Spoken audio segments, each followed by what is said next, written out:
अली अमीन गंडापुर साहब जो हैं वो इस वक्त पूरी गुंडागर्दी के ऊपर उतरे हुए हैं, कोई दो राय इसके बारे में नहीं है। और ये रवैया अब से नहीं है, ये अचानक नहीं हुआ है। पहली बात तो ये है कि ये बड़ी हैरान कुन बात है कि हुकूमतें अवाम के एहतजाज का न सिर्फ हिस्सा बन जाएं बल्कि चीफ मिनिस्टर उसका एक एक्टिव पार्टनर बन जाए।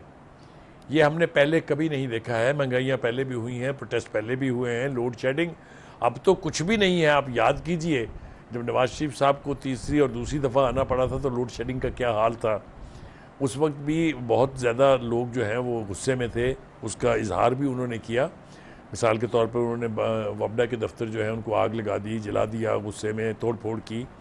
लेकिन ये नहीं हुआ कि सूबे का चीफ मिनिस्टर जो है वो जाके किसी ग्रिड स्टेशन में घुस जाए और वहाँ पर जहाँ लोड शेडिंग इसलिए हो रही है कि वहाँ कोई बिल देने के लिए तैयार नहीं है, लाइन लॉसेस वहाँ जो हैं वो वर्ल्ड रिकॉर्ड कायम कर रहे हैं और वहाँ की बिजली आप बहाल कर दें, ये कभी हुआ नहीं है।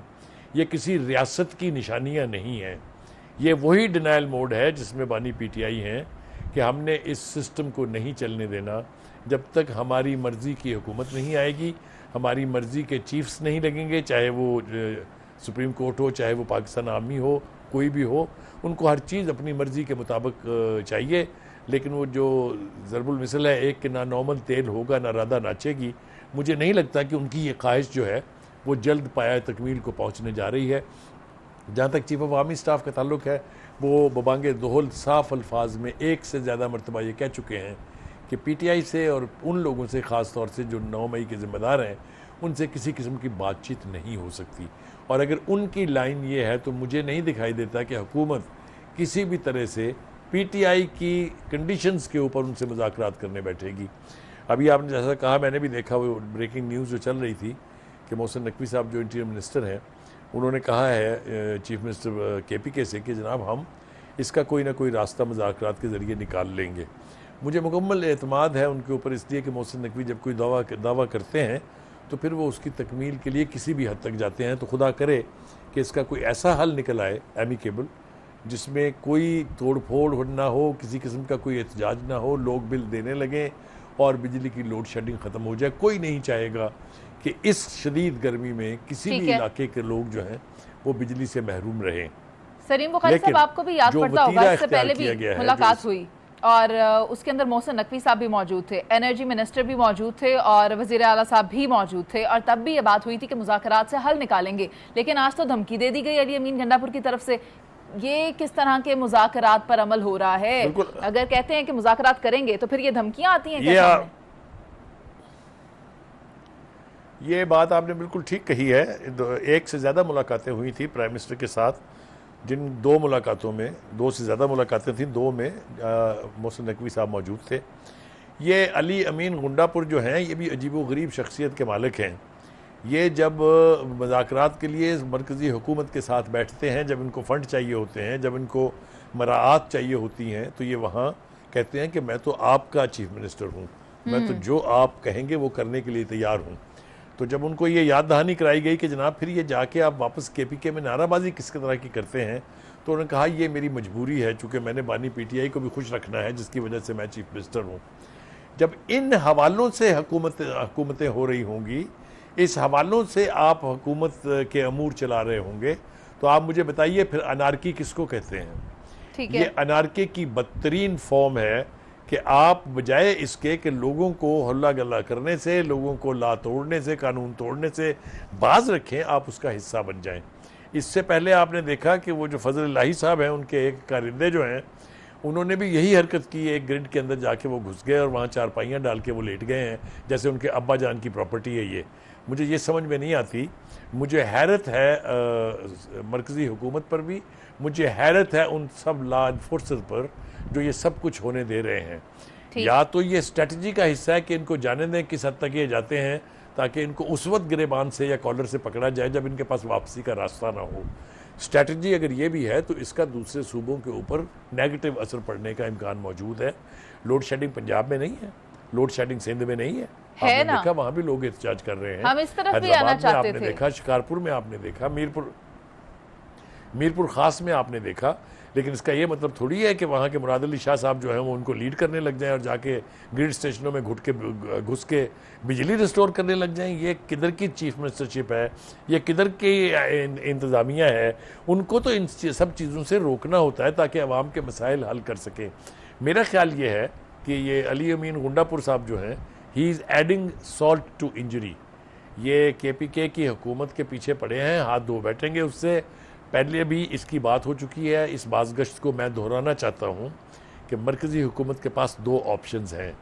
अच्छा। वहाँ एमरजेंसी नाफज हो सकती है, वहाँ गवर्नर रूल लग सकता है। इसकी बात पहले हो चुकी है, ये मैं कोई टिप नहीं दे रहा हूँ किसी को। अच्छा। क्योंकि जब आप आपे से बाहर हो जाएंगे, जब आप जी सलीम बुखारी साहब, इस बारे में क्या ख्याल है कि अली अमीन गंडापुर ये भी कहते हैं कि विफाक के जिम्मे हमारे सूबे के 16 अरब रुपए वाजिबुल अदा हैं। देखिए, गुजारिश ये है, एक पूल होता है मरकज़ में जिसमें सूबों के लिए एलोकेशंस की जाती हैं, लेकिन वो एलोकेशंस ये नहीं होती कि आप गुर्राएं, आप डंडे दिखाएं और आप डिक्टेट कराएं। ये कभी हुआ नहीं है। दूसरे सूबों की भी है। सबसे ज़्यादा महरूमियों वाला सूबा तो बलूचिस्तान है। कभी आपने इस तरह की कोई आवाज़ बलूचिस्तान से सुनी? आपने देखा कि मुराद अली शाह साहब ने परसों भी प्रेस कॉन्फ्रेंस में कहा कि हमें भी अपने फ़ंड का इंतज़ार है। उन्होंने हमसे 2 हफ्ते का टाइम मांगा था, 15 दिन गुजरने वाले हैं, अभी 13 दिन गुजरे हैं। हम तवक्को करते हैं कि अगले 2 दिन में यह मसला हल हो जाएगा। This is how a province which is जो कि मरकज़ की एक इकाई है उसको बिहेव करना चाहिए। अगर आप ग्रिड स्टेशनों पर कब्ज़े करेंगे, अली अमीन गुंडापुर साहब को मैं सिर्फ ये बताना चाहता हूँ कि सिर्फ बिजली ही आती है ना वहाँ से और पानी, बाकी आपके पास क्या है? बाकी सब कुछ आपको यहाँ से जाता है। तो इसलिए इस किस्म की आप फसाद बर्पा ना करें, ऐसी सूरत हाल तश्कील न दें जो आपसे खुद ना संभले बाद में। तो ये हमारा काम मशवरा देना है। लेकिन मैं आपको ये बताऊं कि जिस तरह के डिनाइल मोड में बानी PTI हैं, उन्हें अपने इक़्तिदार के अलावा और किसी चीज़ में ना कोई दिलचस्पी है, ना कोई इंटरेस्ट है।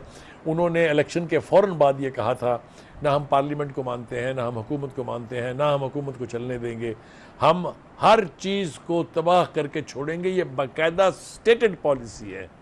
जब एक पार्टी के सरबराह की स्टेटेड पॉलिसी ये होगी तो मैं तो फिर ब्लेम नहीं करना चाहूँगा। गंडापुर साहब जो हैं वो तो फिर जो कर रहे हैं वो ठीक कर रहे हैं, इसलिए कि उनको हदायत ही ये हैं। लेकिन गुंडापुर साहब ने भी सियासत करनी है, बानी PTI ने भी सियासत करनी है। जब आप सारे नॉर्म्स तोड़ देंगे, जब आप डेमोक्रेसी की रूह के मुनाफी जाएंगे, जब आप इस तरीके से आवाम को इश्ताल दिला के अपने ऑब्जेक्टिव अचीव करना चाहेंगे, तो ये आपको मंजिल की तरफ लेके नहीं जाएगा। या तो आप मंजिल से भटक जाएंगे या फिर इसकी सज़ा भुगतेंगे। जी ठीक है सलीम बुखारी साहब, एहतजाज ही क्या इस मसले का हल होगा? क्योंकि देखिए, आपने इस बारे में बड़ी तफसीली बात की है, लेकिन मैं एक दफ़ा फिर इस तरफ आ रही हूँ कि अली अमीन गंडापुर साहब कहते हैं कि लोग सड़कों पर निकलेंगे, तो लोगों को रोका किस तरह जाएगा? देखिए, गुजारिश ये है, पहली बात तो ये है कि अली अमीन गंडापुर साहब को ये कहते हुए ये सोचना चाहिए कि आवाम को कानून अपने हाथ में लेने से रोकना उनका फ़र्ज़ अव्वलीन है। वो वहाँ चीफ मिनिस्टर हैं ही इसलिए कि आम आदमी कानून को अपने हाथ में ना ले। अगर वो अपना बुनियादी रोल ही अदा करने के लिए तैयार नहीं है तो उन्हें चीफ मिनिस्टरशिप छोड़ के इन ग्रोहों की क़यादत करनी चाहिए।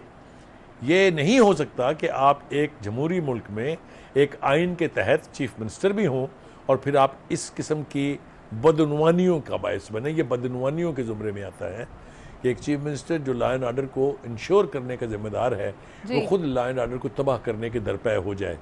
ये रवैया जितनी जल्दी बदलेगा PTI के भी हक में है और अली अमीन गुंडापुर साहब के भी हक में है।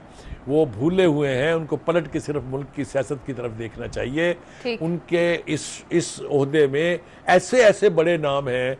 मुस्तफ़ा खर was not a small man, ना वो कमज़ोर आदमी था। भुट्टो का वो शरीके कार था, लेकिन पंजाब में उसकी दहशत थी। अब आ जाइए मुमताज़ भुट्टो साहब सिंध में, आप सोचिए ज़रा, आप चले जाइए बलूचिस्तान में, वहाँ अकबर बुगटी साहब जैसा बंदा गवर्नर था, वहाँ अताउल्ला मैंगल जैसा बंदा चीफ मिनिस्टर था। ये कोई छोटे लोग थे? गंडापुर साहब तो उनके सामने पानी भी नहीं भर सकते। तो इसलिए मैं एज ए ज़िम्मेदार Pakistani citizen and as a journalist मैं अली अमीन साहब की खिदमत में ये गुजारिश करना चाहता हूँ कि खुदा के लिए मुल्क को कायम रहने दीजिए। मुल्क KPK बहुत सेंसिटिव सूबा है। KPK के इर्द गिर्द क्या हो रहा है आपके इल्म में है। लेकिन सलीम बुखारी साहब शायद वो एक जमात की क़यादत कर रहे हैं, वो ये भूल गए हैं कि वो एक सूबे के वज़ीर आला हैं और उनको ये बातें शेवा नहीं देती कि वो इस तरह लोगों को उकसाएं कि वो सड़कों पर निकले, स्टेट एसेट्स को नुकसान पहुंचे। इस तरह की बातों का नतीजा यही निकलता है।